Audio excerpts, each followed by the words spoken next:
ജീവിതത്തിൽ പഠിച്ചവനിങ്ങനെ ഒന്നിപ്പിച്ച രണ്ടാളുകളാ. ഹൃദയത്തോട് ഇങ്ങനെ ചേർന്നൊട്ടിയ രണ്ട് മനുഷ്യരാണ്. ആ മനുഷ്യർ നമ്മൾ കാരണം സങ്കടപ്പെടാൻ പാടില്ല. നമ്മുടെ അസാന്നിധ്യം കാരണം സങ്കടപ്പെടാൻ പാടില്ല. നമ്മൾ സമയം കൊടുക്കാത്തതിന്റെ പേരിൽ കരയാൻ പാടില്ല. കുറച്ച് സമയം എനിക്കൊന്ന് തന്നൂടെ എന്ന് നമ്മുടെ മുന്നിൽ കേണപേക്ഷിക്കേണ്ട ആളല്ല അത്. ആ മനുഷ്യൻ ചോദിക്കാതെ കൊടുക്കേണ്ടതാണത്. ഒരു മനുഷ്യന് നമുക്ക് ഈ ലോകത്ത് കൊടുക്കാവുന്ന ഏറ്റവും നല്ല സമ്മാനം എന്താണെന്നറിയോ നിങ്ങള്? നമ്മുടെ നല്ല സമയമാണ്.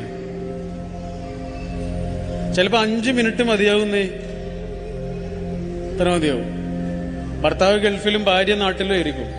പക്ഷെ എല്ലാ തിരക്കിനിടയിലും ഒരു 5 മിനിറ്റ് നേരം അയാള് അവളെ വിളിക്കാൻ വേണ്ടി സമയം കണ്ടെത്തുന്നു.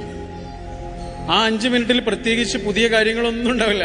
എല്ലാ ദിവസവും ഒന്നു തന്നെ ആയിരിക്കും. പക്ഷെ ആ 5 മിനിറ്റ് ഉണ്ടല്ല, ആ പെണ്ണിന് ശ്വാസമാണ്. ആ 5 മിനിറ്റ്